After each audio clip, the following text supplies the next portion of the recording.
like to call the meeting to order of the Anchorage Advisory Committee of the Town of Fort Myers Beach. It is Wednesday, October 18th, 9 a.m. We'll have an invocation and, well, Pledge of Allegiance.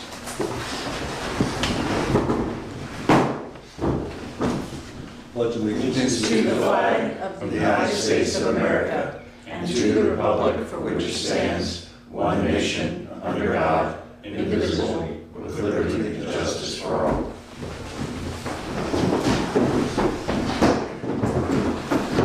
So we'll have a roll call. We have some new members, and allow me to suggest that when you do your roll calls, just say a couple words about your background and introduce us, and we'll all do the same to introduce ourselves to you.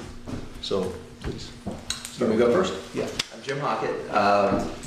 Appreciate the opportunity to participate in the Anchorage Committee. I've been a resident of Fort Myers Beach. I'm on the other side of the bridge, so apologize for that. But we live in Palm Miles, so if you know where that neighborhood is at. I love Fort Myers Beach and been a boater for 35 years. I think my wife and I bought our first boat before we had kids, really young. And enjoy the water. I'm a PADI certified scuba diver and a USGC boat captain, so really just more for education. And I'm not an expert on the technical aspects of what we do here, so I'm interested to learn more about that, but I have a lot of experience in committees, advisory committees and things like that, so hopefully can contribute to this cause. Great, welcome, because we were kind of short-handed. Good. Well, I'm better than nothing. I'm always better than nothing. Number of people didn't come back after the hurricane. Okay. We were down to, I think, just the four of us. So, yeah. I'm Chris Riedel King. My husband John and I moved to the island in April of 2021. We're originally from Des Moines, Iowa. I have my background is in marketing and promotions. I worked for the Des Moines Register, our state newspaper, for 12 years in marketing, and for the past 23 I've worked for Principal Financial Group, and I still work remotely, one of the largest financial services companies in the country. I onboard digital marketing technology, which sounds super fun, and it is. But I'm very excited to be part of this committee. I had the opportunity to take a tour of the mooring fields, and it really sparked my interest in how we can open that secondary door to our community and make sure that people feel welcome. So I'm interested in getting involved in marketing and promotion types of things, and just helping to be a voice for all of the good work that Austin and others are doing to make this a wonderful and inviting place for boaters and other people who come by sea rather than by land. And I don't have a boat, but I like boats. I think I've mentioned this in my mind a couple times. Fort Myers Beach has sort of a unique environment the way I see it. We have a beach resort environment, but we also have a maritime environment. Both aspects of being on the water. Let's introduce ourselves. I'm John Wesley Nash. I moved full-time to the island in February of 2021. Came down from Annapolis, Maryland. I've a long time boater. In fact, I hold a 50-ton master's license. Had a boat down here until hurricane made it into an airplane. Hopefully we'll have it replaced shortly. So good to meet you. My name's Doug Ekman. I'm currently sort of the acting chair. We bought a house on the beach in 2007, which was completely destroyed by Hurricane Ian. So I still have the property. So currently I'm residing in a townhouse I owned in Estero. I'm on the LPA committee too, so which is very interesting, the reconstruction of Fort Myers Beach. I work full-time. I'm a licensed professional engineer in Florida, as well as a board-certified environmental engineer and a board-certified water resource engineer. I own a small wood rowboat that got washed away, but a marine salvage contractor found it 2 miles away from my house in the mangroves and got it back to me. And it was okay, scuffed up, but nothing broken. But I just like to row in the bay or in the beach. I had it custom made in Maine. But, so I'm very involved in Fort Myers Beach and eventually rebuild our house on the property I own. Sir? Sam Lurie. I moved here in 1979, the day I graduated from Ohio State. Go Buckeyes. And I'm a retired IRS enrolled agent. I had a tax practice on Fort Myers Beach for quite a while. But the real interest was my charter sailboat company. I ran out of Matanzas restaurant for over 20 years. And I live on the south end of the beach. I've been there for over 40 years. I bought my dream house on the back bay a month before the storm. It got pretty ruined, but I'm back in there now. And I've been on the committee for maybe 7 or 8 years and the vice chairman for most of that. I'm Ted Lowell. I arrived by boat in 1997 and have been at Fishtail Marina for the entire time. I have been locally active in the Coast Guard Auxiliary and have boated these waters rather extensively. And I've been on the committee for, I don't know, 7, 10 years, something like that. And I'm slowing down a little bit, but I'll try to come up with the past history when I can. Is that me?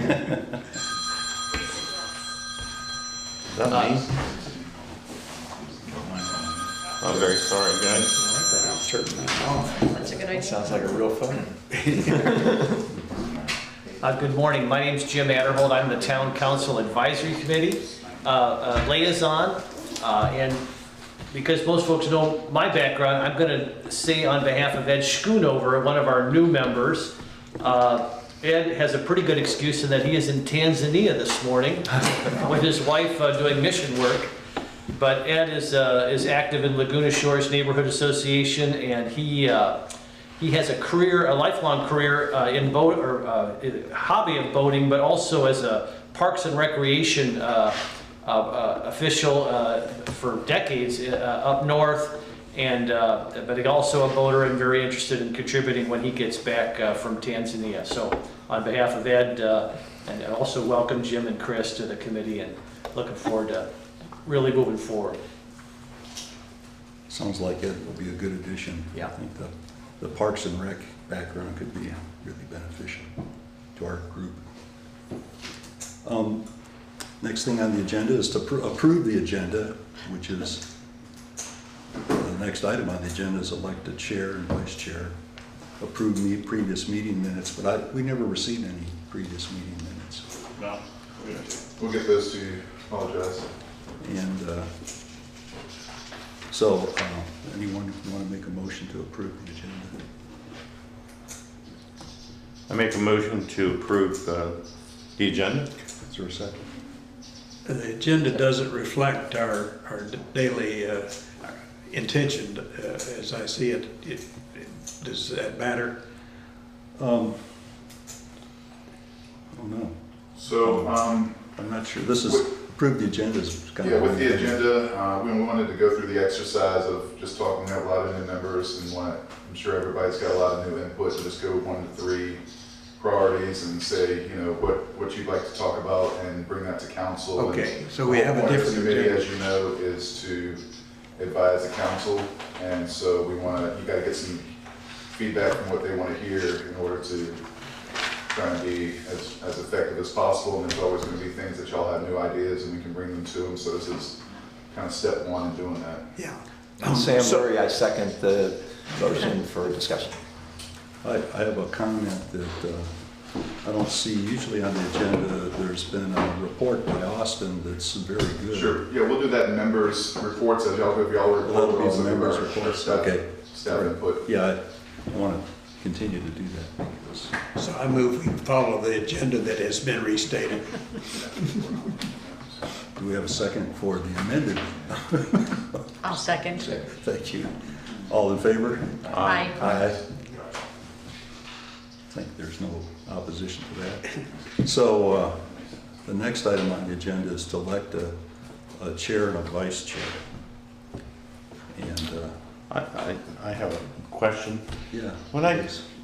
first came on this committee, which was, I think, 6 months ago, we did elect you and Sam. I thought that was for a year, maybe I was That was mistaken. it was vacated, and so we had to have another election. It was vacated by the current chairman. I think that's why we had that The election. current chair moved off the island after the hurricane. All right, So every time, as I understand, every time we have any new additions or a cycle goes around, and this is our current cycle. okay, I understand that. So nominations, acting and our present chair and vice chair. Can we do that at one? For the election? Well, just go ahead and nominate a chair. So if anybody wants to nominate someone else or nominate themselves, go ahead and nominate. We'll take all the nominations Come up and with a then, name. you know, we can do a top secret Would you ballot, nominate you him? know, Top secret and, nomination. figure out chair, and then we'll figure out vice chair. That pleases the chairman. Are you willing to do it, Doug? Is that, I'm kind of new to this, so. Yes, Okay. I'm willing to do I would it. second I'm that. not necessarily the best qualified, but I'm willing. So then we vote on that? I would just state who you'd like to elect and then go ahead with the motion of electing that, Who you'd like to nominate? or nominate, yeah. Would you do it? I can't speak. I move to nominate Doug. I second it. All in favor? I, Aye. Okay. Do we have a nomination for vice chair? Sam, are you willing to continue? I am willing to continue. I'll second. I'll make a motion that Sam Laurie be the vice chair. Second. All in favor? Aye. All right. All right. More things change, the That's more they it. stay the same. Sam and I will continue in the roles that we were doing at an interim basis. Approved the previous meeting minutes, but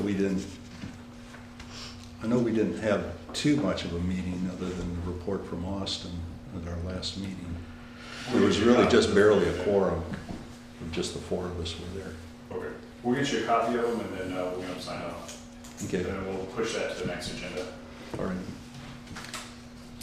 So, current items, wait, public comment on agenda items, 3 minute, well, I don't think we have any public. Anyone from the public? Anyone? Don't look like it. Although sometimes, for your information, we'll often have people from the public that have an issue or something they want to bring up to the committee. Current items, draft AAC priorities for town council approval, 30 minutes. And well, we're kind of getting hit cold with that, but I know, speaking with Austin, I think I've been on this committee about 2 years. The biggest issue for the Anchorage Advisory Committee, I think, is adequate shore facilities. It's part of our state permit to have an Anchorage facility, but we have to have decent shore facilities.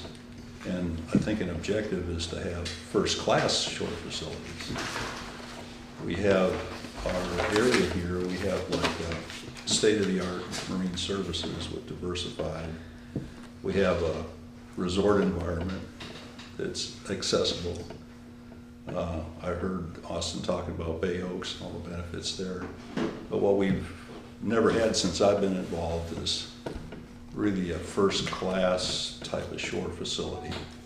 It's kind of been, what I've seen has been kind of second class, you know, as part of the Matanzas Inn. Yeah. But wasn't that appealing. We have a more expanded Anchorage area designed for larger boats.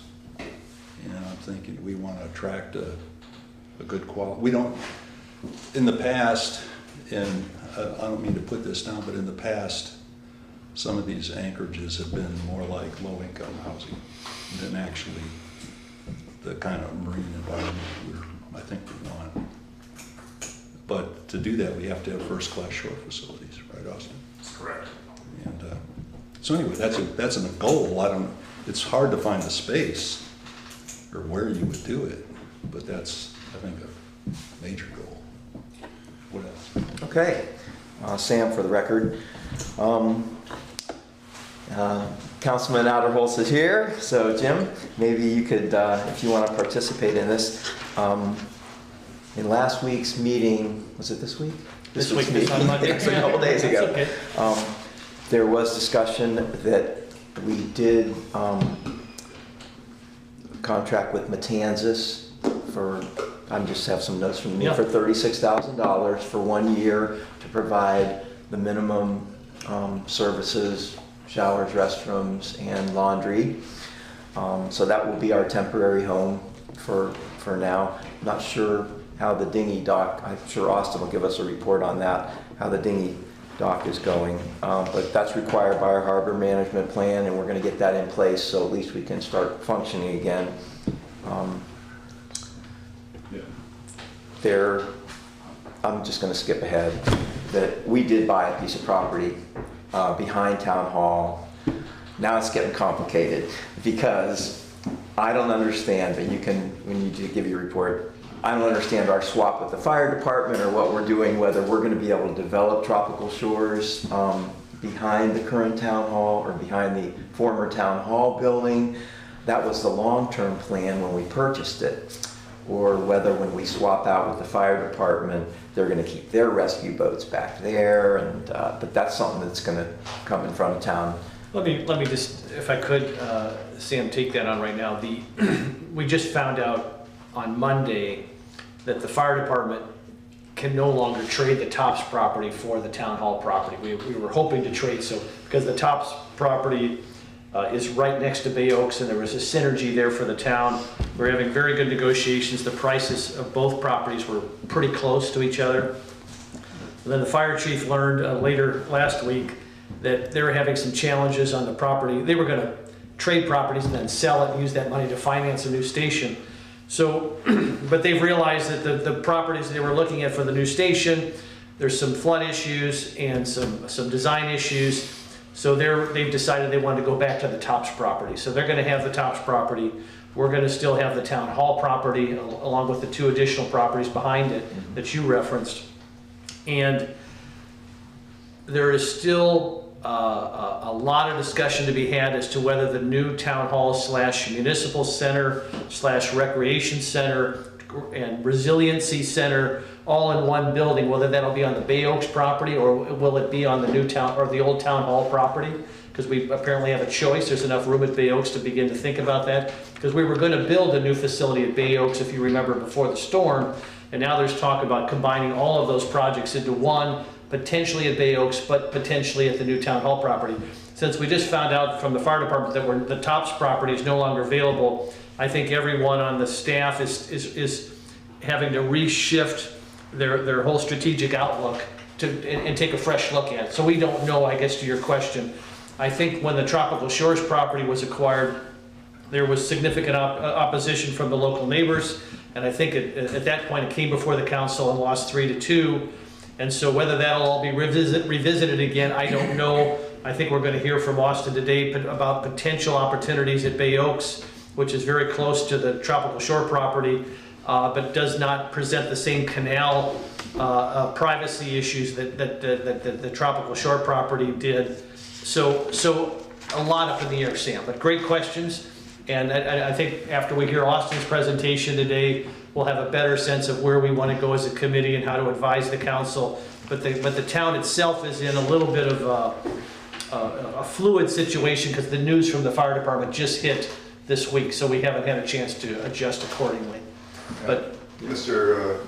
Chairman and Councilman Outerhold, if I can add to that, staff looks to the council for policy direction, and it's all of our nature to want to get into the details to try and figure it out. We're all here to help, and we want to figure out every little detail, but just that policy direction from y'all, your advice as to hey, as a town, do we want to have a long-term solution for our marine mooring facilities, our marine, like our boats, and have mooring facilities, long-term upland facilities?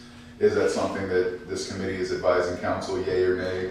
Just that policy advice without getting into the details of this property, that property, how many lifts or whatever goes a long way. So just policy advice to council, please don't discount that. It does mean a lot, and give staff direction as to what to work towards. Yeah, I'm just giving you some background, because there's a lot of fluidity right now in the situation. Yeah, we got a blank canvas, so we got a really opportunity to put in all of our suggestions, and you're the ones that vote on it at town hall, but we got a lot of opportunity. We've been talking about this for several years. Ted and I have been on the committee for quite a while. And Austin has been, we've searched the island many times, so we have a lot of background information. And I think Austin's going to give a report on it, but we have, just to get everybody else up to speed from that meeting, we have secured a temporary office, 20 by 10 or 20 by 8 building, along with a 8 by 8 storage that I believe is going to be placed underneath the bridge. And Austin, during his report, will tell you how that's going to function in the interim. So we should be able to be up and running with all our temporary structures pretty soon. And that's already secured and paid for, I understand. With TDC funding. Yeah. With TDC I think, funding. right, Rick?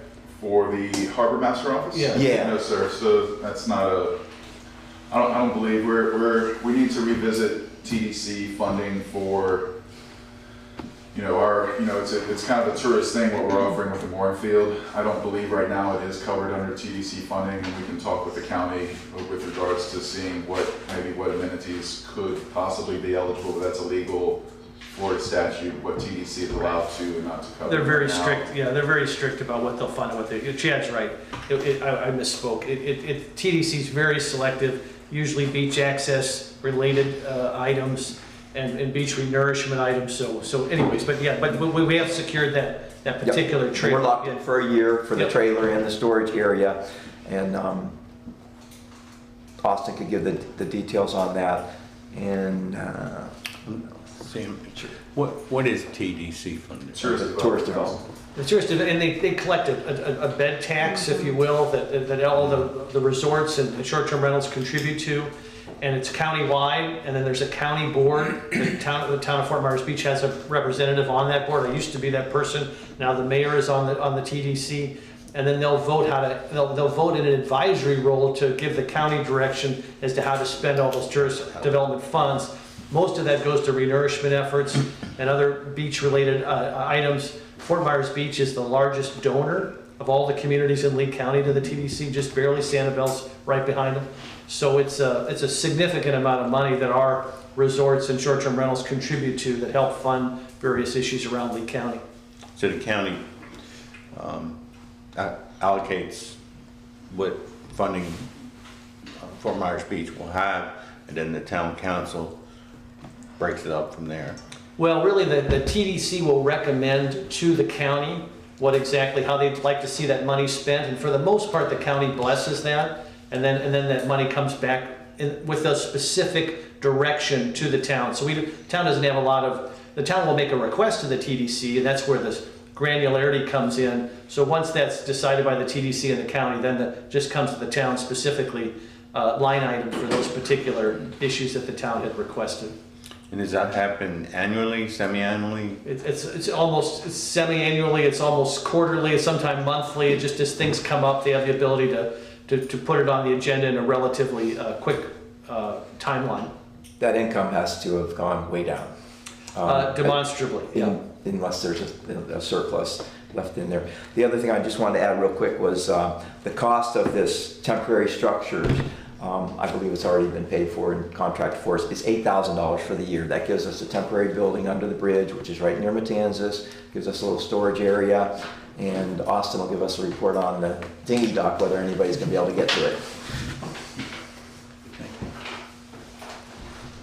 Any other comments from the prime members? I think what Chad is challenging us for is what you all as advisory committee members envision is the most pressing issues for the Anchorage Advisory Committee and what the council, what we ought to be focusing on to advise the council. Could we hear Austin's report before we make that decision? I would rather unbiased, and we can absolutely talk about Austin's report after, but I'd like to hear y'all's priorities for the future, and just hear what there's all reasons each of y'all came to this committee, so understand, is it just to learn, or is it, hey, I see there's a lot of debris in the canal, and that's impeding navigation.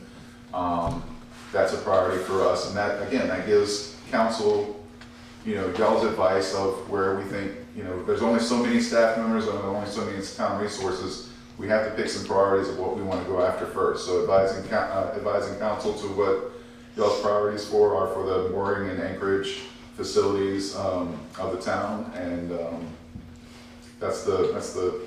Well, I would suggest this is more visionary. I think I know there's immediate needs like the canals, but I think the visionary priority is first class upland shore facilities. Yep, I have that for you. Yep. So first class shore facilities to improve, to attract a premium client. That's what I have for you. I think one of the reasons Chad's asking about this canal is because there was discussion whether the Anchorage Committee will be involved in the decisions of cleaning or trying to clean up these canals, whether we're going to be part of the discussion or whether it goes to, not Murph, but it goes to Murph, you're right. Murph. And whether or not we even want to be involved in the discussion, I think we're supposed to, if we want to be involved in the discussion, we need to let town council know that we'd like to be involved in it. Otherwise, it will be strictly Murph. It might be a joint effort, or that's one of the things that we need to try to figure out whether we want to be involved in that. And again, I don't know, it could be a 10,000 foot view, policy advice. We need our canals cleaned up. Council, that's one of our top priorities that we see as an Anchorage Committee. And that just gives council direction as feedback from the community to support us spending staff resources on that project. Well, and it's actually larger than that. One of our former interim town managers is a consultant now for the town. He's working on a broad system where, again, it's very, very vague at this point, but each canal would have the opportunity to participate in this program where through your property taxes, a small fee would be assessed, and then we would find a vendor to aggregate all the canals and dredge the canals, maintain the canals, document the status of the canals for future hurricane issues. And that would be a broader system. We tried it at Laguna Shores, tried to bill people through their water bills. This would be an ongoing system that there would be a line item on the property tax bill for everyone on a canal, and then you'd spread those costs. And again, economies of scale, hopefully be able to get a dredging program. Maybe the town could, and this is one of the things Keith is working on, get a grant to help supplement or offset some of those costs, either state or federal. They're working on that now. But I think we're going to need to have a little skin in the game. Anyways, it's going to be a pretty sophisticated system, as I know, Sam, you're Laguna Shores, are you, Sam? Yes. I think it's a challenging process to get everybody signed up and to get people to agree to pay. But we have to figure out a way to maintain our canals. And I at the Monday meeting, I brought up the issue just because I think this committee is well positioned with the boating background and expertise to participate in that process. So that's kind of the background on that. But no decision was made on Monday, but I teased it out there just to try to set the table a little bit. Makes me think. So Mr. Sam, I'm sorry. Joe, I was just going to say, those comments make me think of some canals I've recently looked at, like on Longboat Key, where they're all mudded up and high-end neighborhoods, but a third of the canal is full of algae and crap, basically. And I think a continuous maintenance program is an excellent idea to make it work. Ours were like that before the storm, so they didn't get any better. That's right. So I think So Mr. Sam, I'm mentioned it. hearing from you, Yes, Jim. property, so long-term mooring facility and upland facilities, and the location of those facilities is one of your priorities? Yes. And another one, are there any more?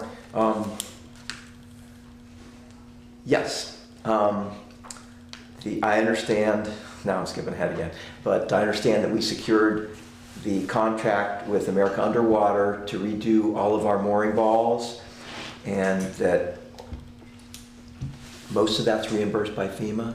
Yeah, we'll get to that in our. Okay, you'll get that in your We're report. gonna go over all of our facilities and all of our long-term plans, Good. short-term and long-term plans. That was one of your, yeah, Yes, that was sir. one of your items there. Well, do we want to do the canals? So I'm hearing getting the mooring field back up and running is Yes. one of your priorities. That's probably the number one priority, I Understood. would, I would think. Ted kind of raised the question, but I was, we're Anchorage Advisory Committee, so we were just focused on the Anchorage.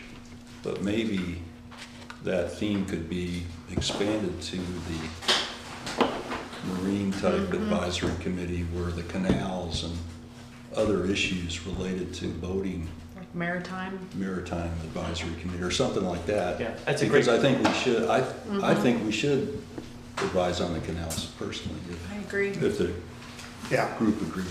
Yeah, I agree, Doug, and Councilor Veach, who's the liaison to Murph, had the lawyer read the defined purpose of the Anchorage Advisory Committee, and you could read that into it. You can also, as advisory committees work, there's an addendum to every advisory committee that the council can assign them a particular project, and so we could easily assign it to this committee to manage this broader system of canal maintenance and dredging and so forth, but to have you opine, as Chad is trying to get you to opine, is if that's an area that you have an interest in and think's important for the committee. I think Chad wants to hear that, so we can then convey that to the council, that this is at least something that the committee would be receptive to.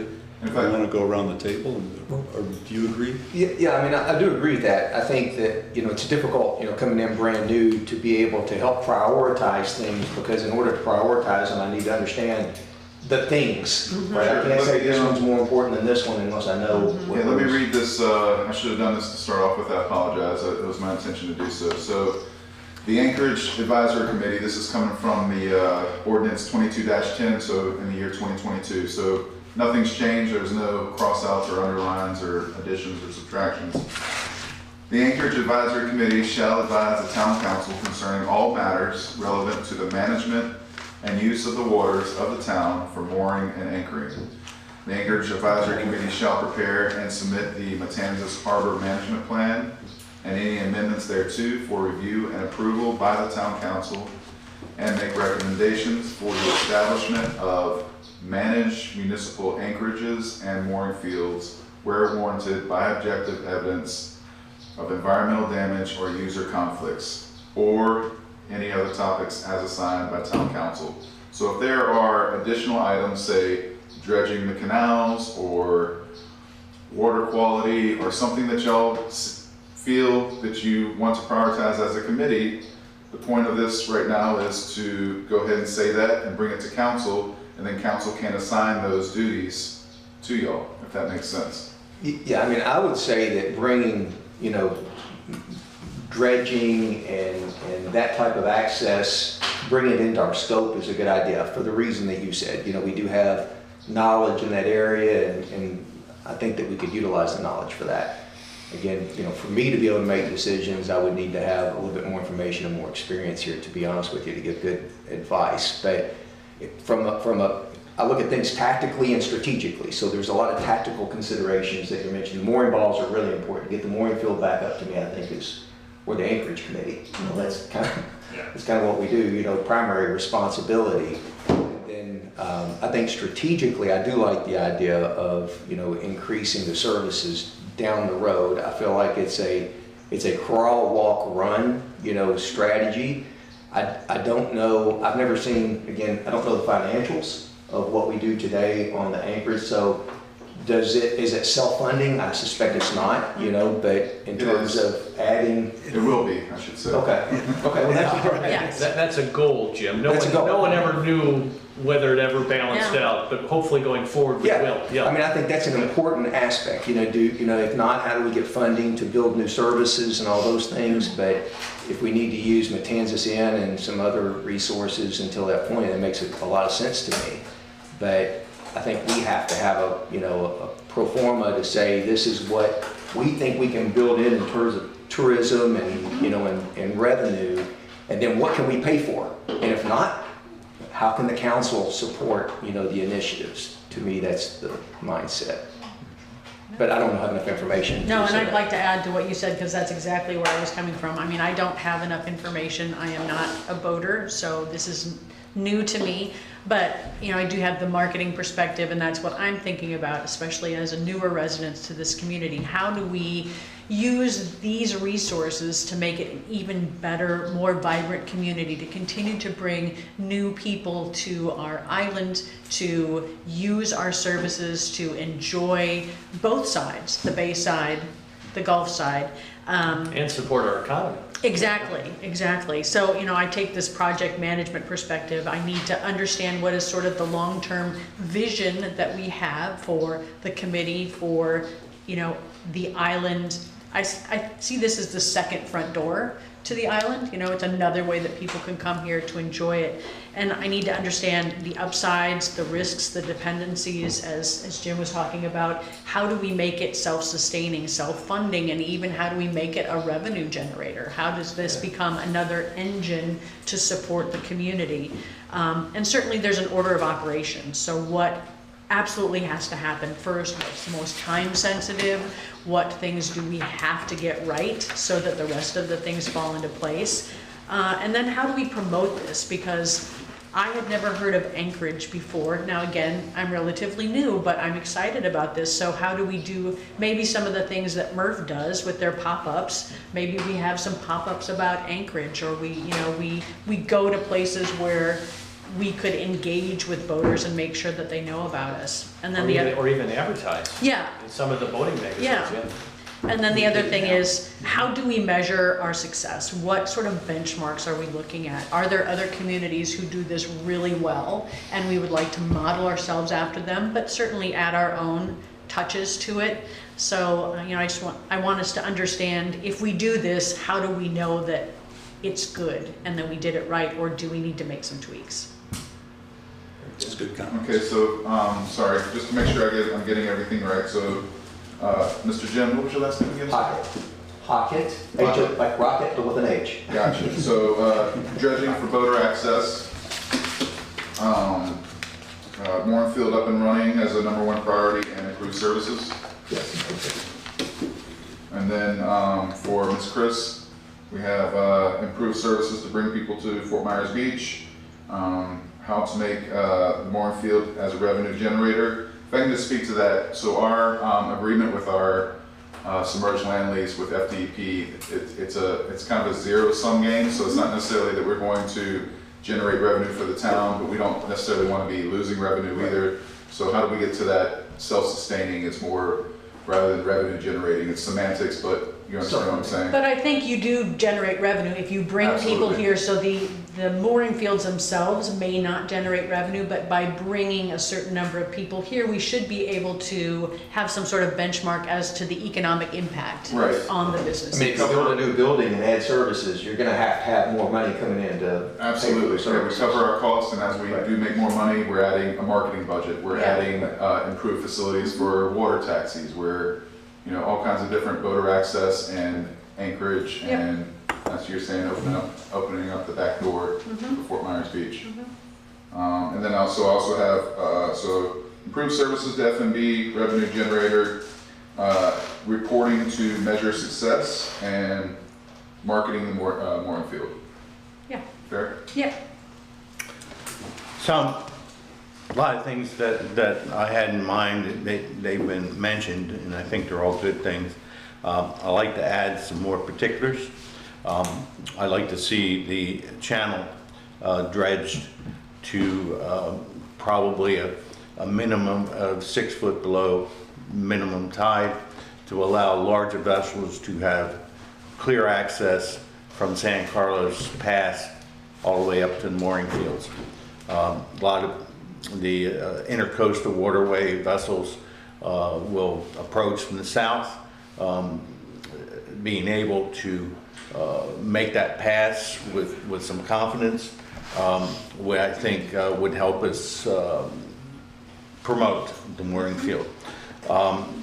Along that way is, once the dredging is done, I would like to see all the ATONs markers be re-verified and to be basically more clear. There's a lot of controversy or a lot of unknowns associated with where the slow zones start, where they end. Basically what the boater would expect to make that type of pass with confidence. And again, help us promote wildlife as safely as we can.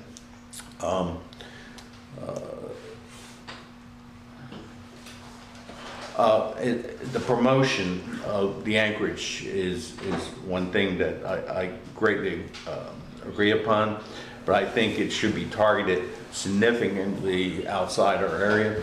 Anyone traveling the intercoastal waterway, that would go all the way up to Maine, all the way around to Texas. If we're going to do promotion, let's do promotion all along that facilities or areas.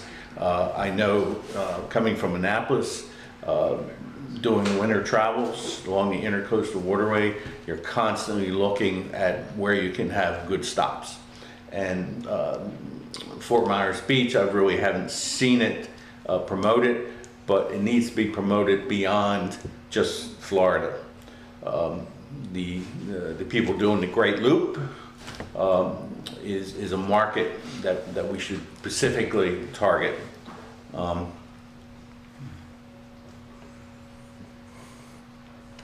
When verifying ATONs is to me another priority.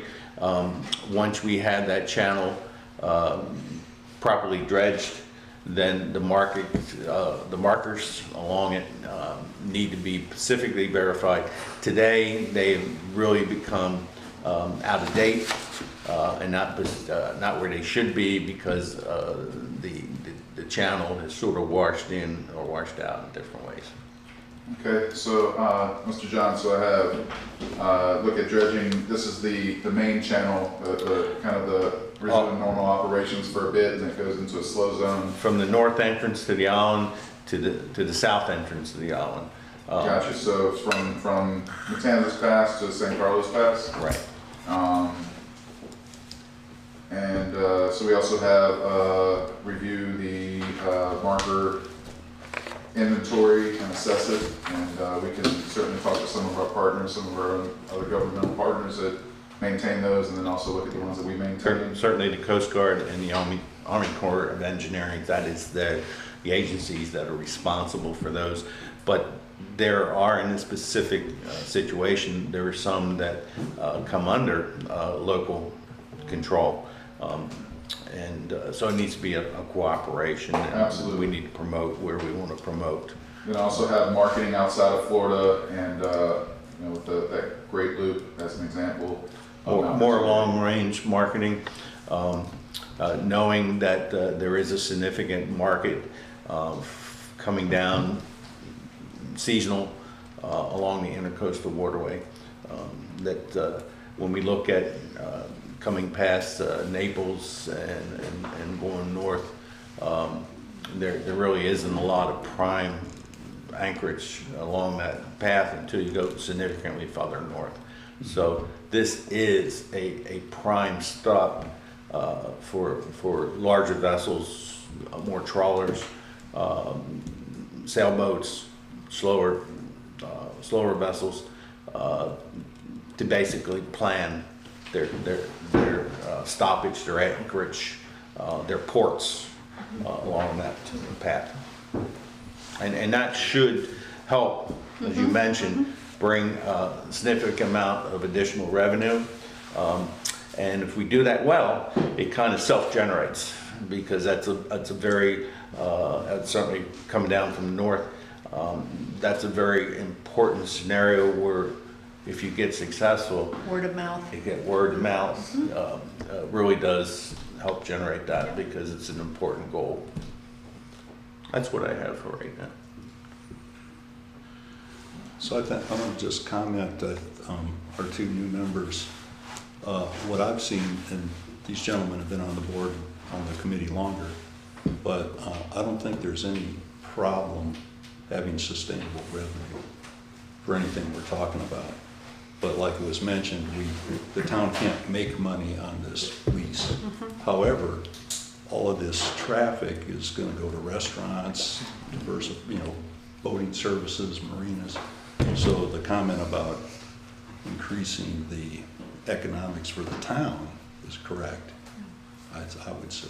Well, and I see it as a partnership with the chamber and other organizations. Once we start building up more people coming to the island, how do we make sure that the restaurants and everybody else can keep up with that, so that we meet people's expectations? If we set it up as a great mooring stop, it has to be more than that. Right. It has to be an overall experience. And that certainly did exist before the hurricane, but we have an opportunity to even bring it back stronger.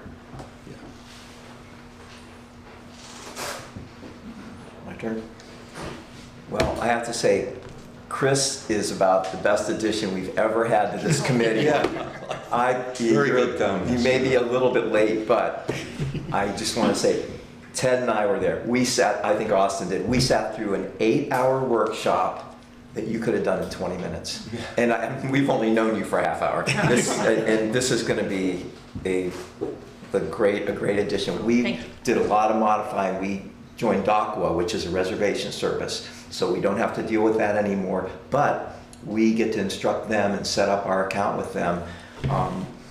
And we did this workshop. We had short-term, long-range planning, and it sounds like these are your expertise in all these areas. So you're gonna really be a huge improvement to this committee. I heard cats on a daily basis. Yes.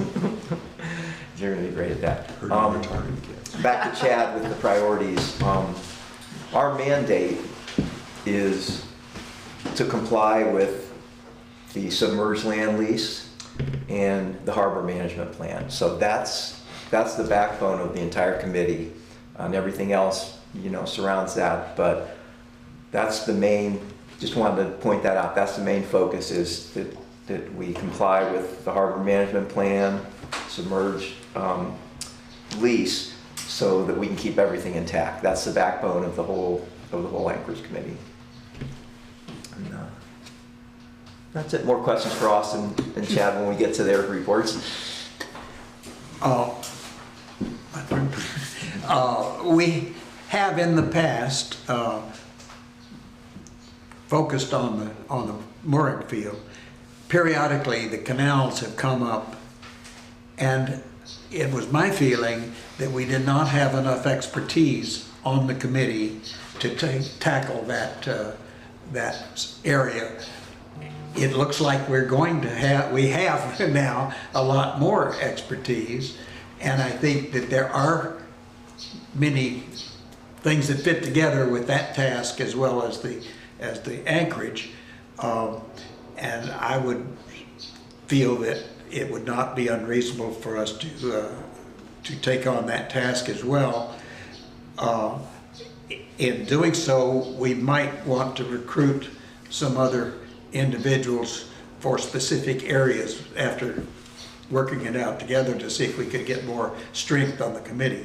But that's come up periodically all along, and I think that we may have enough expertise now with the new folks, but we still could use another one or two in specifically to help with that part of it if we take on the canals. That would be my feeling. I've attempted to keep up with the finances for the last few years. It's near break even as far as I can tell, within a reasonable amount. And what supports it is there are a bunch of grants that cover a lot of our expenses, and therefore the income from the field doesn't have to be that large an amount. But due to the fungible funds, it's very hard to figure out where we are. But I feel strongly, studying it very carefully, that we're very near break even, if not, down a little bit, but not much. So I think that taking on the canals would be reasonable at the moment, and we might want to work to get more expertise for the purpose.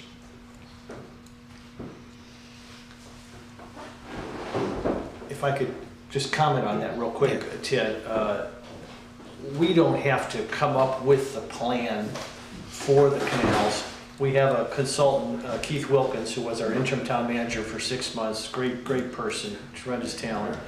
He's going to come together and propose in conjunction with our staff an overall program that funding, implementation, potential federal and state grants, and I think this would be a sounding board for that proposal. So we don't have to create, draft, implement, but I think this would be the group to really help refine it and add to it, polish it, whatever. So I wouldn't worry about that piece. Almost a voice of the customer, since we're Exactly. voting experience. Exactly. Yeah. Exactly. And I think too, I love everything that's been said, and I wonder if we could, if the committee is comfortable with adding one other small piece of the puzzle, and I don't think it'll require a lot of our efforts, but I think I'd love to see it on our list. We have an emerging water ferry system coming out. It hasn't come out yet, but I've talked to a number of the principals involved, and it'll be coming out soon, and it's pretty spectacular. And I just want to make sure that our system here, the marine field and upland facilities, partner and encourage and work with this emerging water ferry, which we haven't seen the details of, but I know it's going to come to fruition soon, and they'll have stops in San Carlos Island, they'll have stops potentially at Moss Marine, at the Mound House, at Snookbite and at Fishtail. And they're working out all the details. They're putting together a financial model. It will not be town. The town will not have a formal involvement, although the town hopefully will be very supportive of it, because obviously it'll really help us on the traffic woes and create opportunities. I was thinking, John, because on the south end and Sam, whoever's on the south end, we will now be able to potentially visit the north end during season in a way that's pleasant and doesn't contribute to the insanity of the traffic congestion. So I just want to make sure whatever that comes through that, even though it's a private entity, that we partner with them, encourage them, and help them any way we can. So. And just to add on to that, I know we've been talking a lot about like within Estero and bringing, as you said, the south to the north, but Austin has had a great idea as well. You know, we have this thing called the Key West Express that brings a whole bunch of people over to Key West. And why can't we be that Key West destination? You know, why isn't Fort Myers Beach a destination?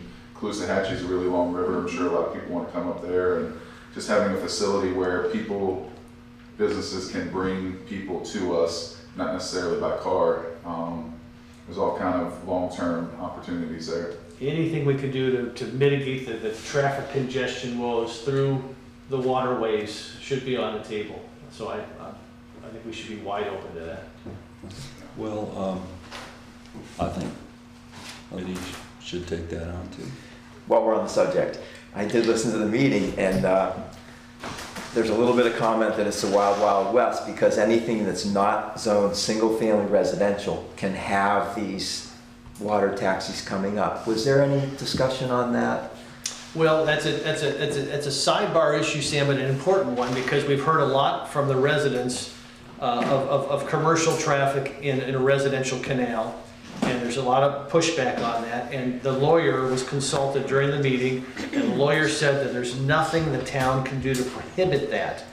So that being said, one of the areas where this is going to be impactful is, not to get too much off subject, but is the oh, I'm having a senior moment here. It's not the Wyndham, but the outrigger. The outrigger has suggested potential canal traffic from other properties off island through the canal. And of course, for the outrigger to, even though we don't technically have a way to oppose that or just to thwart that, the outrigger is going to have to go through a CPD process to build additional height and density in order to maintain the hotel and restaurant and tiki bar, which everybody, I'm sure, wants to see rebuilt there. So they're going to have to work in partnership with the community to get the votes through the LPA and through the council.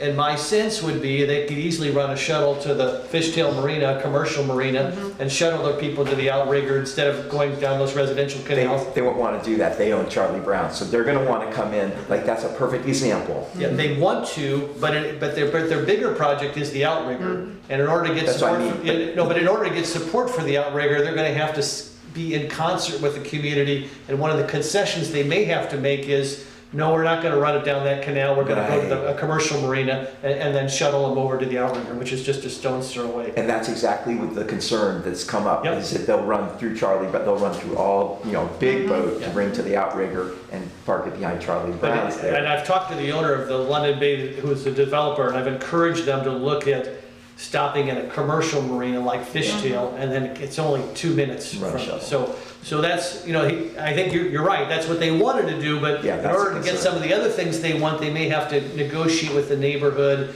and the town and make some concessions. We all can't get what we want, and it might make their road to success easier if they have all those neighbors now supporting them versus, And I'm not the first one that thought of it. yeah, no, you're absolutely right. It's a real issue, though. That was what they brought up, with the zoning thing, that Yeah. they could come down a lot of canals. Yeah. If they want. Thanks. Excuse Chad, he had a 10 o'clock. We have a CBA meeting Oh. with the grant holder at 10 o'clock, so he went to go meet that. Please excuse me. Do we need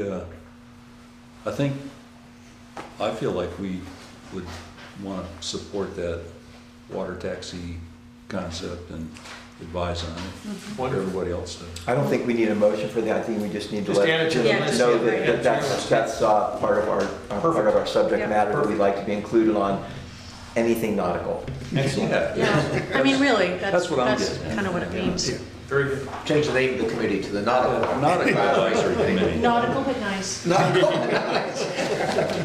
Yeah. And certainly water taxi service Boys has of been very customers, successful. come on. All right, okay. And It's a great idea. You just showed your many cards towns. right there. What's contrary to a lot of people, they think it's a money loser, but in Miami and Fort Lauderdale, they're making boatloads of money off this ferry system, so it can be done. Yeah, boatloads, there you go, thank you. And that certainly can help relieve some of the traffic.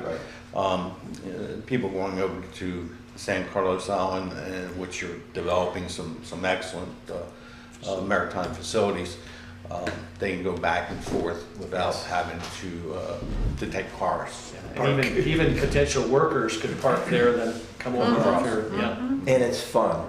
Yeah, it's People fun. don't have to, I was in the charter business a long time. It's very hard, the logistics to get people together at that time, but when there's schedules and people are running and there's enough places to stop, it could be really great. I think it'd be really popular. Yeah, I've heard the boats are about 40, can take about up to 50, a little under 50. They're gonna have 3 boats and they're gonna run them on a regular schedule. And you'll be able to know when the boat's coming. They'll have an app, so you could get your reservation. They'll have annual. You could be an annual member, which means you could use it in an unlimited way, or you could pay per trip or per week. And they're gonna have it's gonna be a very sophisticated system, and it's very, very exciting. So I'm hoping they'll be Are they announcing some things. Corinthian catamarans? Serve drinks. That is one of their goals, because that's a great funding of venues as well, because if they can have a cocktail while the sun's going down. Yeah. Are they gonna use the Nobody has to Corinthian drive. catamarans that can get, did they mention? I'm not sure what kind of boat they're gonna use yet, yeah. That's one of the boats that can kind of get in everywhere and out everywhere. They mentioned that the about 40, I think they said 48 or 49 capacity is the size of the boat. 49 is the break off. Yeah, that's it, yeah. Well, shall we move on to member items and reports? Is this where we get here from Austin? Yes. They left you alone. Yeah. No, everybody's been trying to muzzle me up here lately. Yeah, so basically, let me just introduce myself to new members. My name's obviously Gilchrist, Harbor Master, Fort Myers Beach. Came on about 8-9 years ago. Just wanted to help the community out. Started on the beachfront, just doing trash pickup, basic maintenance stuff, entry level stuff. Seen a need for what needed here on the beach, just started taking the initiative to start repairing and fixing priorities and fixing procedures and stuff like that. First, I acquired the beach crew and started redoing all the beach accesses. Before the storm, all of the accesses I started uniforming, started tearing apart and rebuilding, getting it, like you guys said, the way that I think is the better that we make something, the better the clientele is going to come. If we create something that's presentable and not a mess, then people will keep it clean and refute and pick their trash up. If there's already trash there, somebody's going to leave their trash. If they walk into something that's nice, they'll help keep it nice type thing is what I'm trying to go for. I came to the water. Basically what happened, we had just a pump out guy who went out and did the boats and pumped the boats out, and that was like 3 days a week for just a few hours. We had Matanzas in at the time doing our upland facilities of the day, and then we were losing a lot of money just because of the misunderstanding of how the field operates. They were just a hotel trying to run a maritime thing, and it just wasn't working out. I feel like we could do better. We took it with Matanzas in, eliminating all the unnecessaries that we no longer need, whether it be the water supplies, whether it be the maid services, or whatever we were utilizing. Offices available, they're getting a price and things like that. So there's a lot of options that are opening up with the opportunity after the storm, and then everything that we've been working before the storm. Things are opening up again because they're losing clientele. Like I said, businesses are leaving and things are just are unwinding that way. From that, basically, you know, we've recognized this is just a customer service based industry. Number one thing is just making sure the customers are taken care of and making sure the town and the customers all are in smooth sailing with each other and everybody understands the operation of what we're doing here. We try to get away from the low income housing that once we had out there. We do have a clause in our harbor management plan, which if you guys have not read that, I recommend you go through that harbor management plan. That outlines the whole black and white of what we do and how we do it. So Can you email that around to everyone? Yeah. We do have a copy of it. I believe it's on our website too. You can look it up through the mooring field. And then we do have the state land lease, what gives us our parameter of operation of the do's and don'ts of how we go about it. Our state land lease was approved through the state DEP and all of the entities to make sure it doesn't conflict with any of the state laws or anything like that. So anything in that plan has been okayed by the state. And that gives us full range of basically when you come into the field, we can board, we can move, we can do basically anything that needs to happen with those vessels. We do not do that. We're not here to be cutting down, you know, we're not law enforcement. We're here to help the community out, and that's basically what our number one goal is to help the community. So, but after all that, we try to keep it safe and everything like that. But moving forward, we did lose our mooring systems, as everyone knows. What happened before the storm, we were on the right track. We started getting waitlisting about 40 boats during season, people that wanted to come here. We started selling systems above our capacity. We were rafting, we were utilizing every rule that we could within the harbor management plan to maximize the use of the field.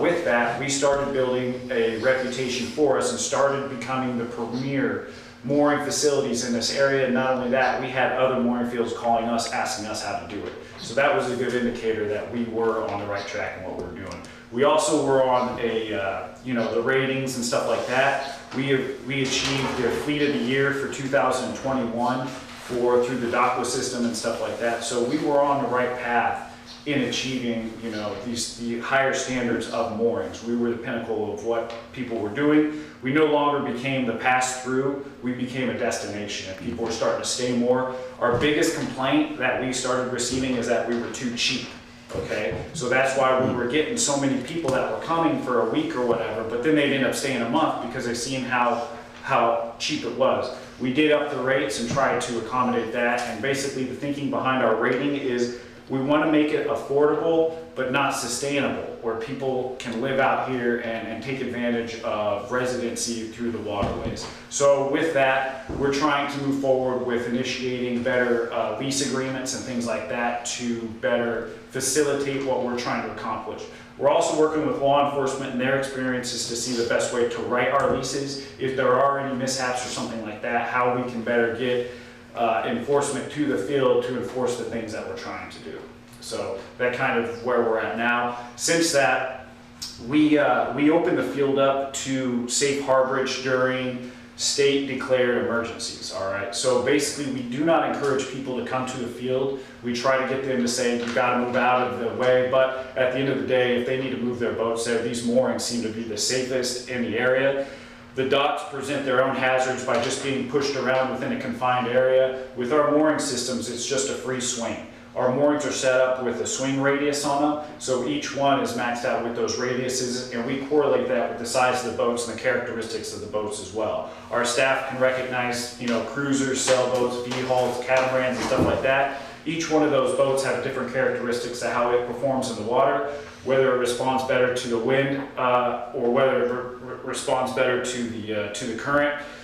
It all conflicts with each other, and we try to categorize how we assign through that, whether it be swing radiuses or characteristics of the boat, and then long-term and short-terms, and however they're doing that. That's how we were running the field. Since that, before the storm, since we did have an influx, we had such a high volume of at weight, we needed more mooring systems. So that's where not only did we came in right after the storm, due to the fact that during Hurricane Ian, our field was at maximum capacity. We had 70 boats on our 70 systems. That storm proved to put those systems beyond what they were designed to do. So the engineer has inspected them and deemed that we need to replace them before we start putting people safely back on them. Hence why we had the marine contractors come in and rebuild the field, which was totally, I believe, reimbursable through the FEMA. So we've gotten that paid for and taken care of. So that's kind of where we're at now with the field.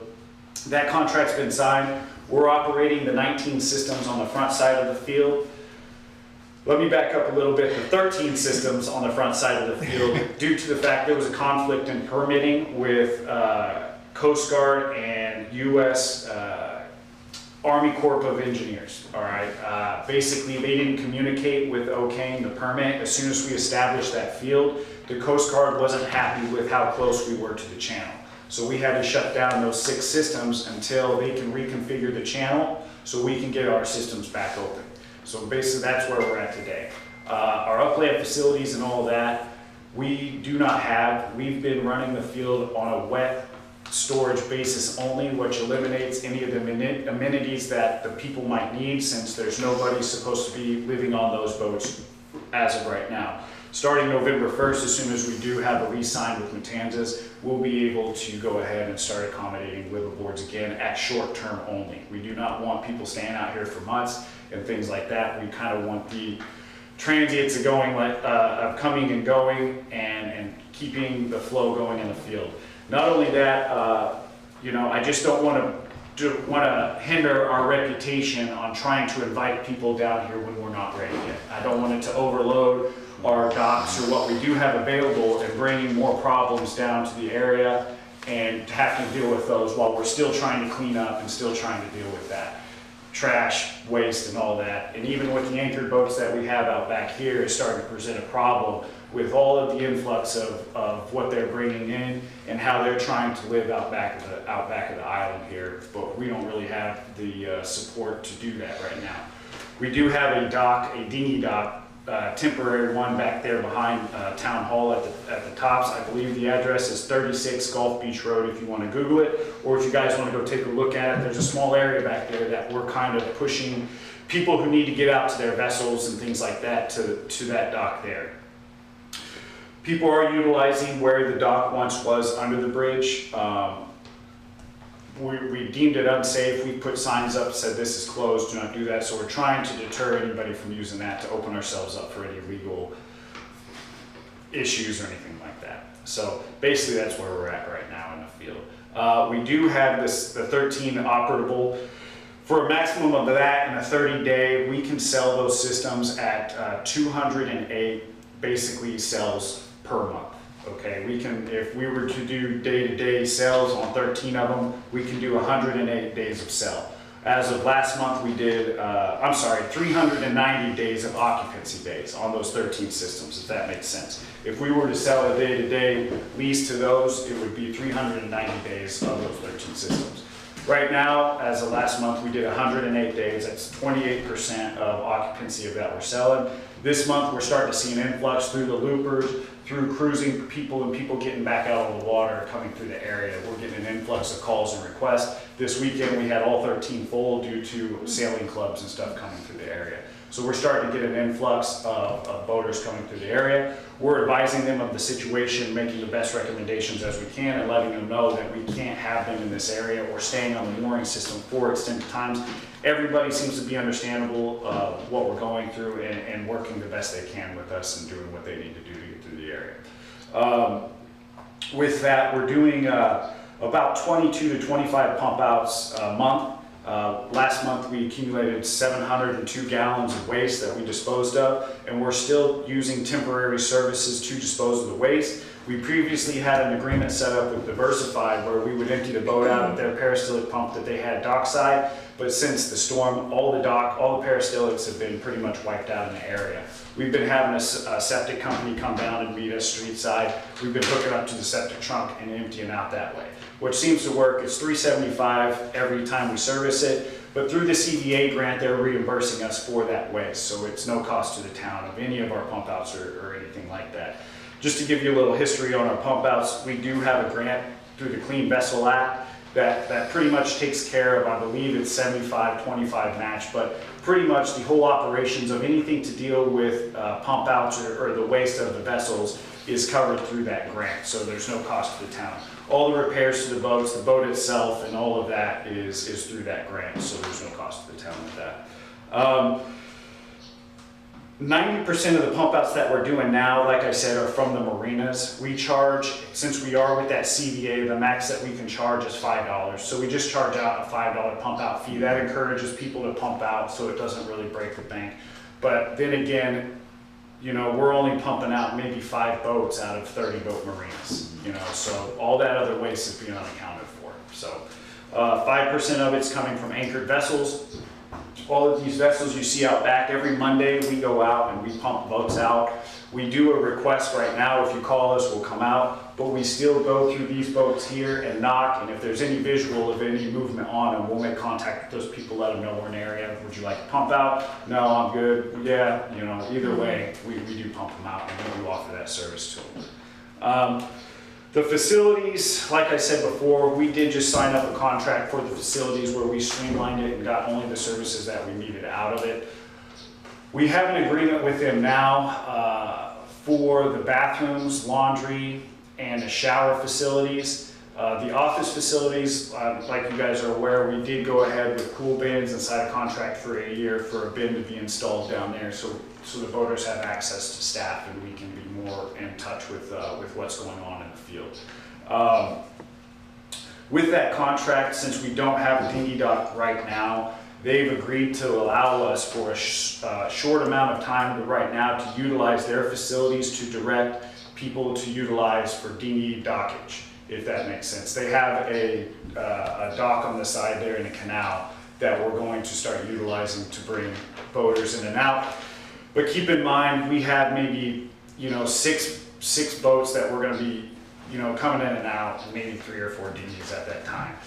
Staff right now is working on the temporary dock until we can get the permanent solution built, I guess. We are under contracts with the builders right now and everything, and it is being reimbursed by FEMA to have that rebuilt. But right now, staff for temporary, we do have the old dock part of it, and we're starting to repair it and put it back together and put it back in the water, so we do have a landing area for the patrons to utilize that's a little more accessible than having to go down there or utilize Matanzas restaurant dockage area.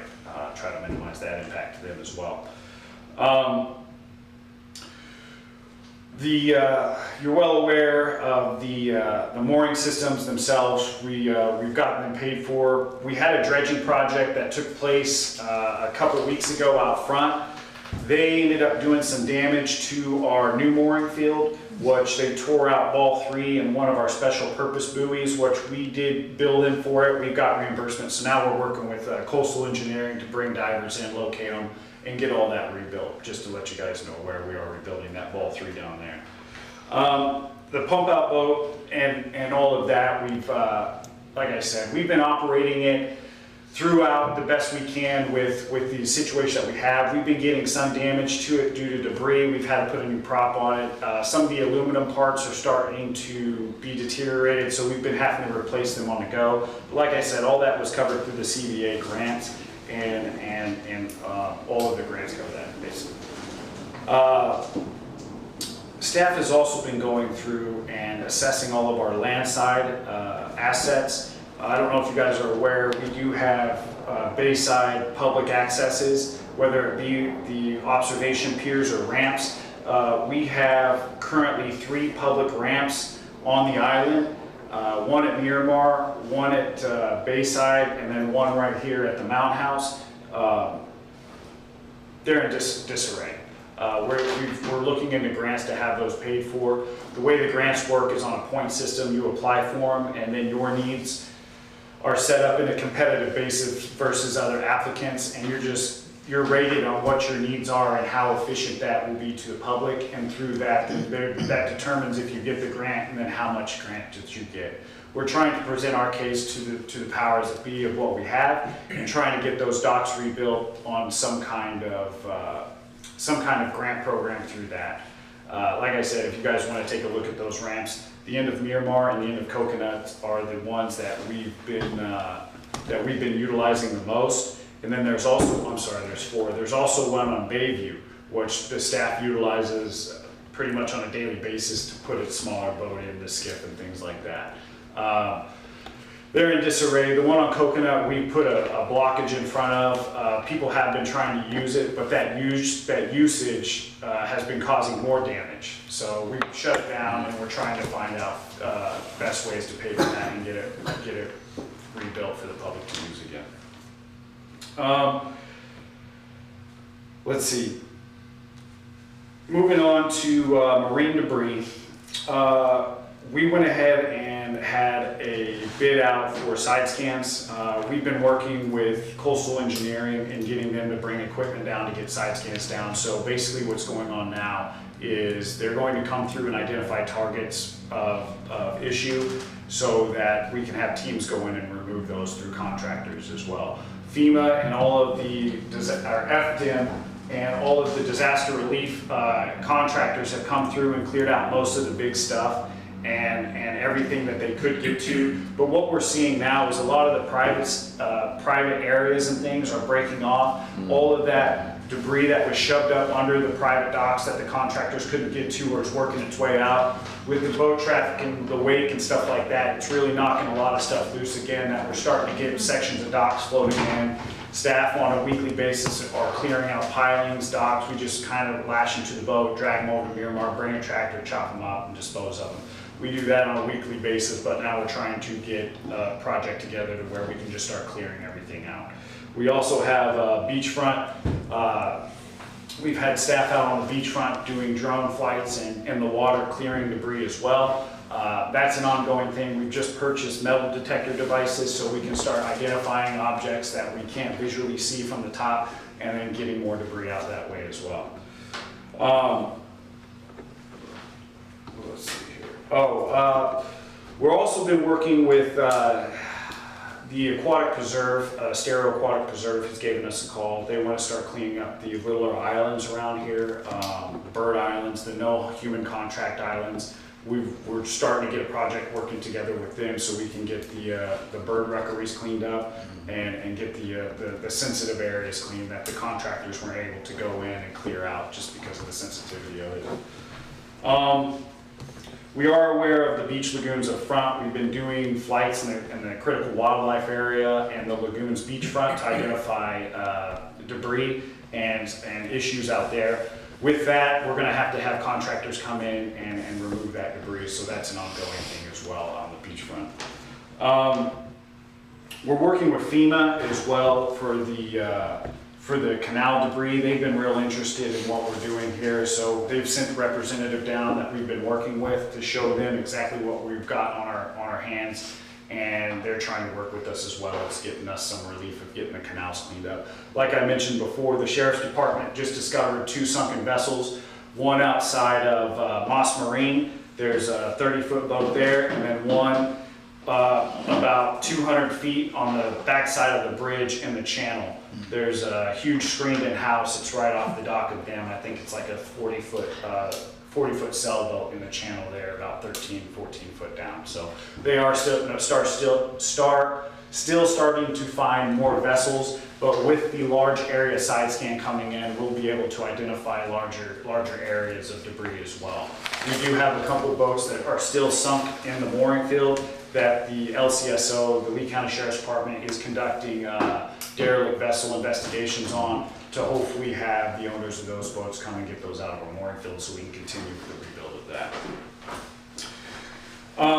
The anchored vessels, staff has been monitoring the anchored vessels and watching the influx of vessels coming to this area. We've recognized that a lot of the marinas that have been closed down in the area, and basically the whole area around us have closed their waters to boaters.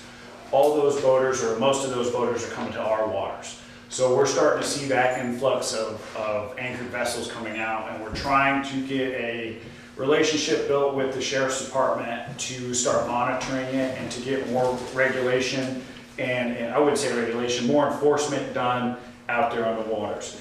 Staff is trying to get some ordinances pushed through. I know I've talked about the 45-day anchoring limits before that we as a town can now write due to FWC exploratory programs that they've been doing for the last 15 years.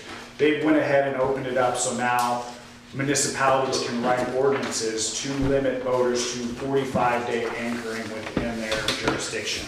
Our jurisdiction is 1,000 feet out from any landmass of the water, so anywhere 1,000 feet out from where you're standing from shore is our jurisdiction, and that's what we regulate within. Other than that, we rely on the county, FWC, Coast Guard, and the Sheriff's Department for all enforcement in the area. Like I said, we went over the boat ramps, we're discussing those, and then the observation pier as well. We're starting to conduct repairs and minor repairs on those. Those were pretty new, so basically the benches were washed off and things like that, and we're just rebuilding that as that goes. So, anything else? Very complete. I have, Yeah, Go ahead. no, I had 2 thoughts. One was, are you publicizing at all any of the stuff that you're finding and hauling out on a weekly basis? Because I think it'd be, first of all, interesting and fascinating for people to see it, Yeah. but also it demonstrates, you know, the great work that you and staff are doing. And the need for caution. Yeah, exactly, because I mean, I pick up trash on the beach every morning and I haul up those, well, I point out the pieces of dock that I can't lift Yeah. and the big pilings, but you know, I haul a bunch of stuff up.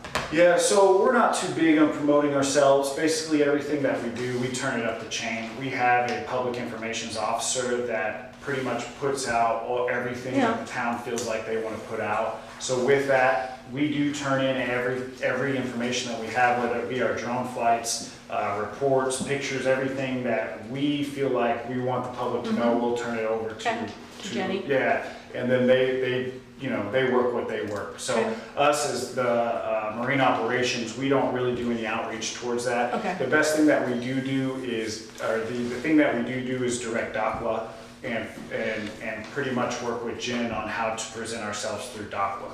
I did, Chris, on Monday, because I know Austin has this drone that goes up and down the beach, and I suggested on a clear day where the water's clean, is to put on our website the drone flight going up and down, going across, you know, from the north end of the beach to the south end It'd of be the beach. fabulous. Because people would be, because there's a lot of negativity about all the debris, but there's also, at least on the Gulf side, people can still swim and Yeah. participate safely, so it'll serve both purposes, to be Yeah. aware. But I know you've got this drone footage, and I just encourage Jenny to put it on the website, because people would find it interesting. Yeah, it is, and we turn over the footage and stuff like that, but our footage isn't for more cinematography, it's more for, it's really choppy. Locating. Yeah, it's for locating and for work. I mean, Yeah. we can go out and do that, of course, but, you know, and that's probably why you haven't seen it, because our stuff is like really raw, like going down into things, and it's not really a flow to it. But with that in mind now, I'll start doing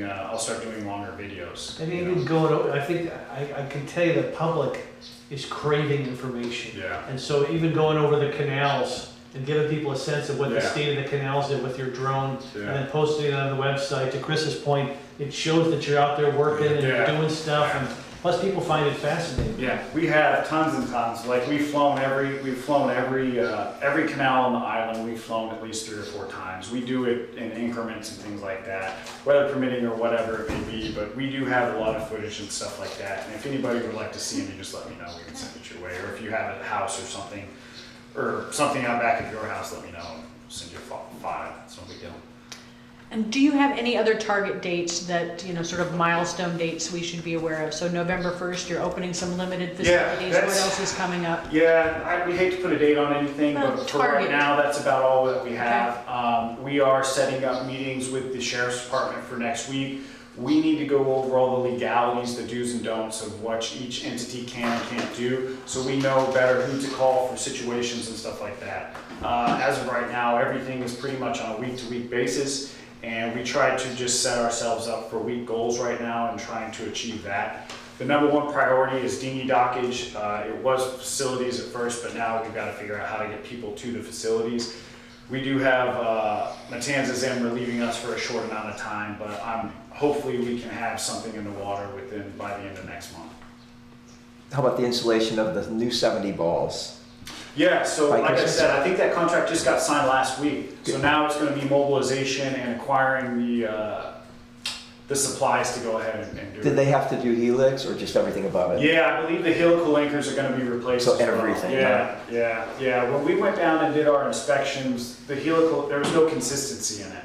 So before everything was straight up and uniform, now everything has got something else going on with it. So we've been down and we've been taking pictures and doing as much as we can under it, but we started pulling all the systems out to start that process, but we're like, everything's got to get replaced. So that's why you'll see in the front of the field, we've got markers and all these buoys, and that's where we've started and then realized we've got, previously we paid, I think it was $45,000 a year to have somebody come out once a year to inspect them and to clean them, but we're all every 3 months and clean those systems out. We take a GoPro down and we take a video of everything we're seeing. We check the wear on each shackle systems and all of a chunk of steel down there. It's pretty much an I-beam that everything attaches to.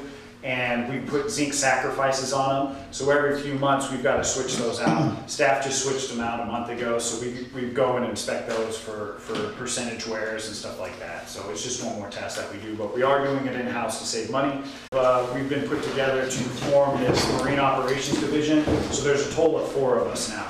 Yeah, but we're looking to hire more. I think we have 2 more Is it cost per foot per day, or is it flat rate per mooring? Yeah, we have a daily rate, we have a weekly rate, which is pretty much the daily. Thought about consideration of cost per foot, because that's what you expect to pay virtually anywhere else. And I think that would help revenue as well. And then the other thought is to help reduce people going out there and tying up for a long time, is possibly an escalation in rates past maybe 30 days. You know, basically discourage. I mean, when you mentioned the cost on a monthly basis, you know, why shouldn't they sell my house and put a boat out there? Because, you know, it'd be so much more economical. So you don't want to encourage that. Plus, it reduces revenue that those moorings can generate. No, we've taken that all into consideration, and we've seen the hang-ups with the low rates and how it has created issues for us. And like you said, that's the way that a lot of people think. They just sell their house and, you know, $438 a month, you know, I can do that. So. But with that, I mean, it sounds good on paper, but when you get to the nuts and bolts of it, it does cost you way more to live on a boat than it would be. I mean, the flip to that is you can always go anchor. You know what I mean? So, I mean, in some ways, I think it's safer to be on a mooring ball than it is, not some ways, in every way, it's more. So I'm kind of torn with that, to be honest with you. And I thought about that before, and I think I heard your comment on your interview with Jim about, at one point there was 10% of the balls that were more for long term. I thought, I don't like that idea at all. Yeah. And then I started arguing with myself and saying, well, I kind of like the idea of being on the ball. If somebody's going to be here, they're going to be here, whether they're on a ball or on an anchor. And if you have more control of their pump out services, of how they maintain their vessel and all those things, there's actually some advantages to that. But I wouldn't want to defer revenue for that purpose. Yeah, I mean, traveling up and down the East Coast, I've never been in a situation that it wasn't charged cost per foot. Yeah. Yeah, I agree with that. I think, I mean, someone brings in a large vessel, they certainly should be charged more than a smaller vessel, because that's not what they expect, and it just is a way to increase revenue. Okay. Yeah. Yeah, like I said, though, the way that we look at it is just customer service based. The revenue Sure. and stuff like that is important, but at the end of the day, if customer service is our number one concern, I don't think we'll ever have to worry about money. You know what I mean? People will be happy to give us whatever we ask. But you did talk about how you had to place certain boats in certain areas because of their unique there's that. properties, so. Limits how many balls you have. Yeah, to that point, because you'll probably have a smaller number of opportunities for the really large vessels based on how big they are and how big they have to swing. It does make Right. some sense to me to And- charge them a little bit more. Maybe there's a small, medium, large based Gotcha. on how many accommodations you have to make to actually service them. Makes sense, yeah. Yeah, different, I assume you have different moorings that have different swing radius, so, larger vessels are going to reduce the amount of mooring you Right. can have. Yeah.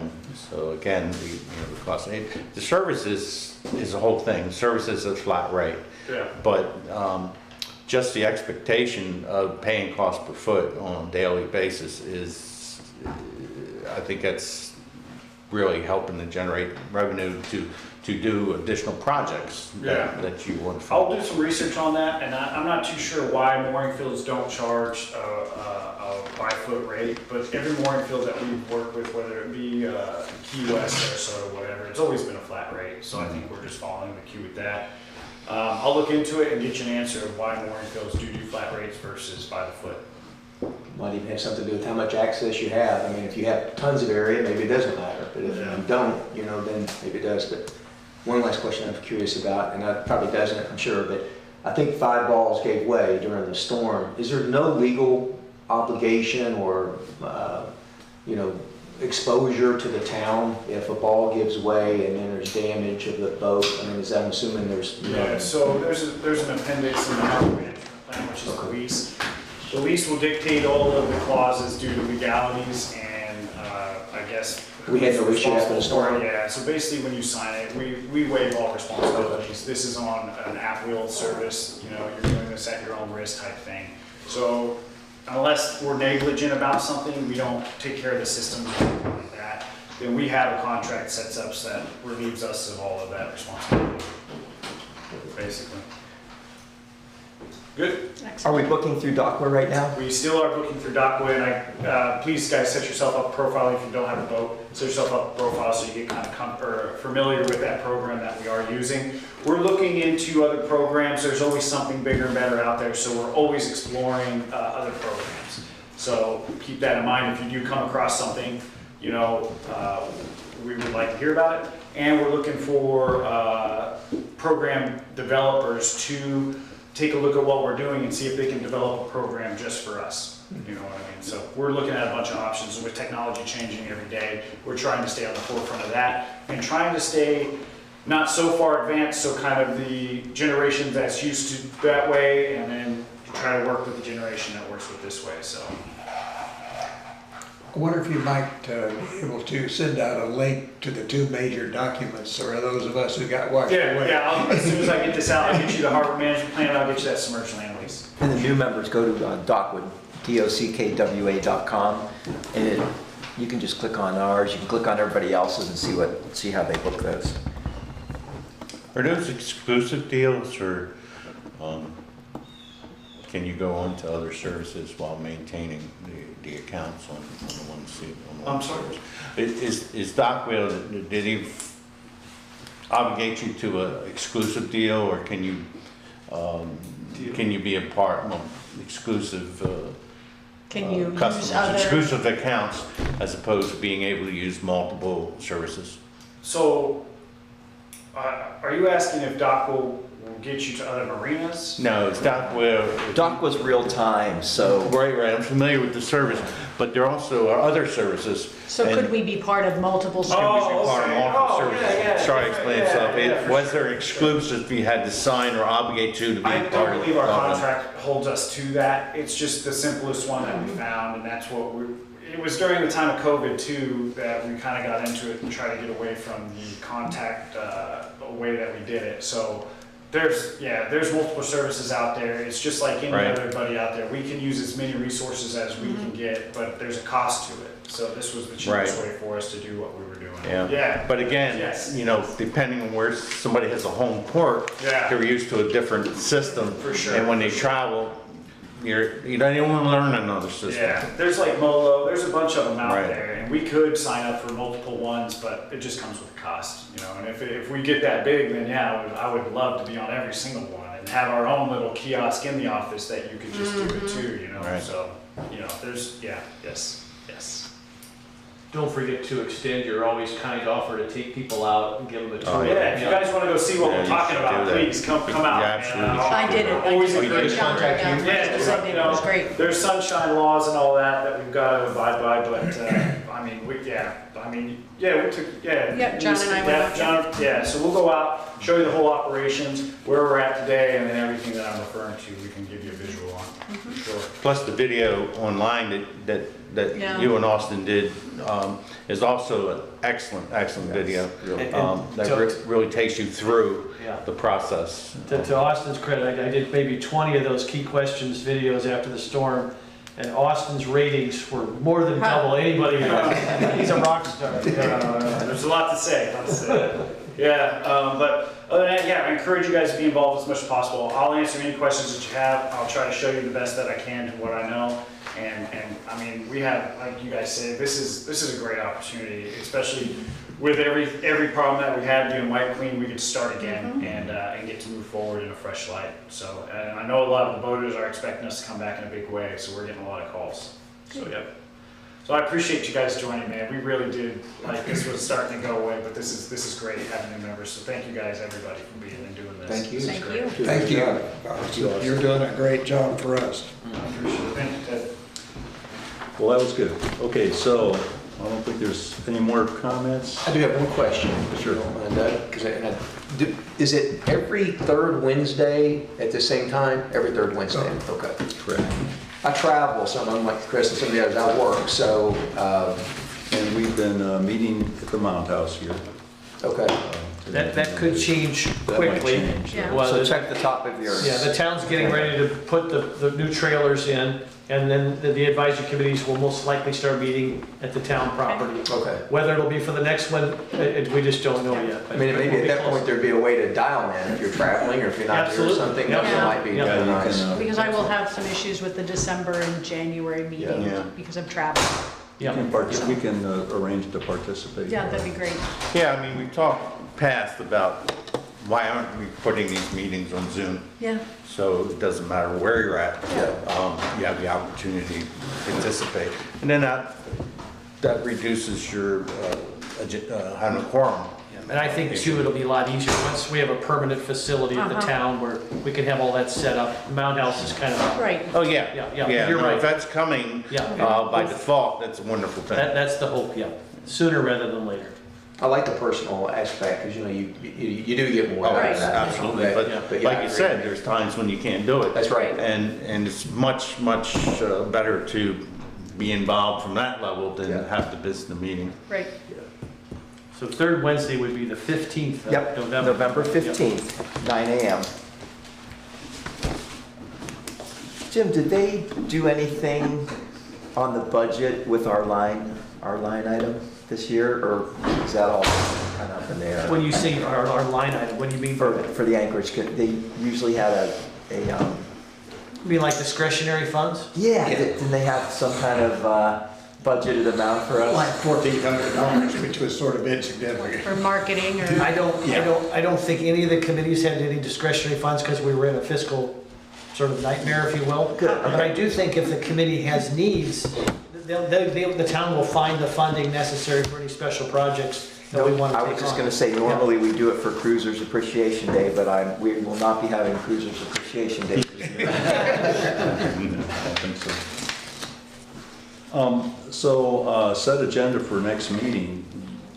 Generally, if we're happy with this agenda, we can just follow it. Seemed to work well.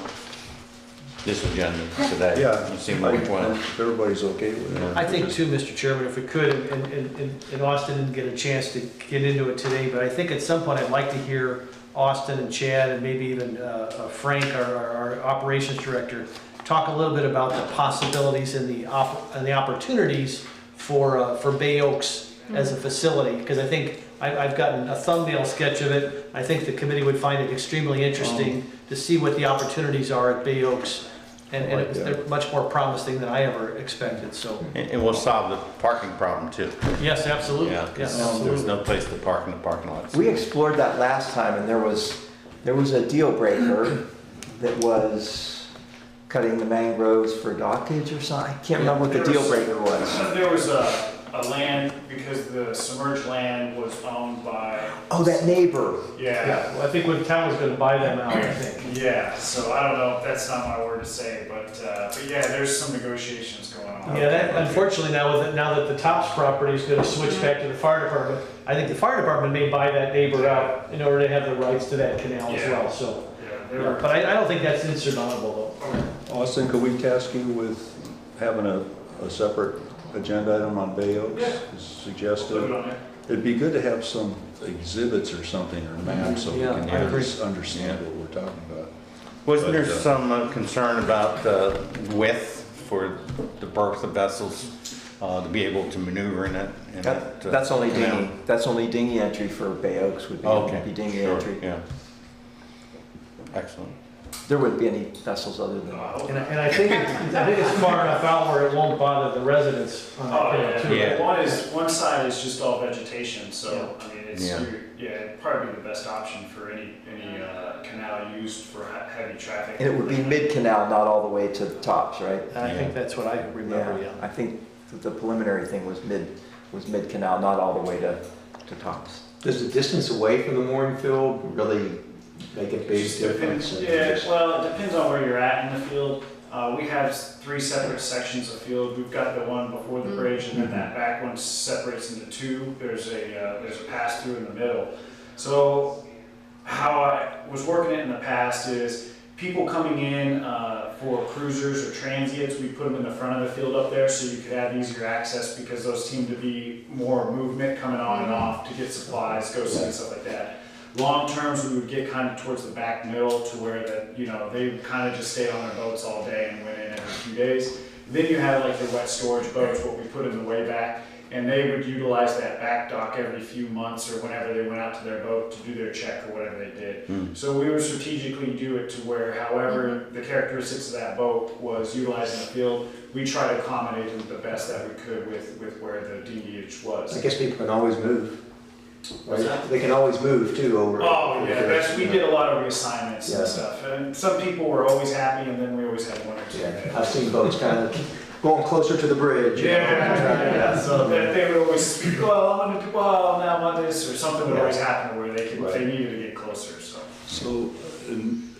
So it makes sense then to have dinghy docks for these different sections of the Yeah. mooring field. Well, that has always been my vision, is not focus on one, but multiple water points throughout the whole island, just not for the mooring field, but Yeah. multiple Yeah. dinghy dockage throughout the whole island, Yeah. so that we have water access. So we'll still have under the bridge. Yeah. We'll have that.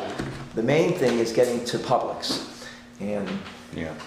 there is trolley from all these places. There will be a trolley from Bay Oaks. There'll be a trolley from under the bridge. The trolley to get there. runs very infrequently. It does, So but that's the big thing, is getting the public. Sam, forgive my ignorance, but can a dinghy dock, can they stop at the Snook bike then and just go to Publix, or just do Oh. they discourage it? Yes and no. They were doing it, but they reserve the right to refuse. Yeah, it's been a wishy-washy issue determining on who the boater is. If you go in there and cause a ruckus, then you can't. Or if you go to the beach for 3 hours. Yeah. If you abuse it, then you lose it. You take your dinghy. They were allowing everybody, but they were reserving the right to, they were not giving permission, they were just not enforcing. Yeah, pretty much was the case, yeah. You pull up your dinghy and go get a drink at their bar or something. Yeah. Fine, Yeah, it's no different than utilizing any docks for any Yeah. other. But they were pretty explicit about reserving the right to cut it off. Sure. Yeah. But I certainly think that from a boater's sense, there's only a comfortable distance that you would want to be away from your boat. Right. Because you don't want to do the return at night, which is hazardous, and certainly if you've enjoyed yourself. Too much. Are most of these dinghies, are they rowed or do they have engines? Most of them have engines. Yeah. You get a lot of the anchorage, people that are in the area for the longer time, you just kind of see the deterioration over time. Yeah. But for the most part, everybody comes in with motors. And an increasingly amount of electric motors. Yeah, it's, which helps with noise. But Noise if the abatement. dinghy has a motor on it, it has to have lights, doesn't it? Oh, yes, absolutely. Yeah, so it's not from the dinghy side so much as it's from the captain's side. Being responsible and being able to, if you're not familiar with the waters, traveling at night, going from Get point lost A to easy. point B is very, you wouldn't be comfortable doing it. But that's maybe where smaller water taxis could serve. I don't know if you're familiar with the water taxi system that we had in Annapolis in the Baltimore Harbor, as well as the Baltimore Harbor. Again, it was a routine rate, but it was smaller vessels that were almost on demand. Cool. Sounds wonderful. Maybe there could be an Uber Eats for these vessels. Yeah, so they can just- absolutely. And that's that was part of what happened. Yeah, that's, they Delivery. were extremely versatile. And again, it allowed you to basically enjoy yourself, because operating under the influence has become as it should have been, a very serious scenario. But if you have a smaller taxi scenario, that kind of eliminates that concern. And most of the time, now in the city of Annapolis and in Baltimore, it was a public control, but you can also consider having a private network Sure. that's under license to the outlets. Well, So with motion that, for adjournment? Move for adjournment? I second. Oh, wait. before we adjourn real quick, I just want to run down the agenda for next week so that we're all clear on it. I'm going to go ahead and remove the elect the vice chair since that was done, and add in the Bay Oaks discussion. Is that correct? Yeah. Is there any other things that you want to add on that? Well, in addition to the Bay Oaks and other alternatives. Okay, all right, And you can fill us in on anything you're bird dogging. very good. All right, thank you. And then, definite emphasis on having the meeting minutes distributed at least a few days before. They should have been, or they should be in your week prior package. Right. So we'll get it in there for sure. Because, So we'll need the last two meetings, the meeting before this and then this meeting. yeah, They're online also, right? The meeting minutes are online. well, they haven't been, until they're improved. Once they're approved, yes. But in the process of reviewing them before approved. And I think there were a couple meetings that were canceled. Oh, yeah. All right. Super meeting, guys. I second Ted's motion. This was one of our best meetings. You vote on adjournment? You want to vote on adjournment? Oh, yeah, we have a vote, all in favor of adjournment, say aye. Aye. Thank you all. Nice to meet you. Nice to meet you. Yeah. Thanks, Jim, good to Yeah. see you, my man. Thank you too. Yeah. I thought it'd be shorter, but this is, everybody, it's a very constructive Yeah, you meeting. told me I would be done for my meeting. After I got out of that meeting, I had to know when to let it. Yeah, so I'm glad. So how many- That was great. Thanks for being, how you getting involved. So Jim, we're under the shirt on, it's in the building next door with the volunteers. I volunteered, so my husband's on the council. Absolutely. Full disclosure. It's like considering like And I, suing the you know, I agent wanted to for be a error committee, but I wanted to make sure that insurance. I could do it while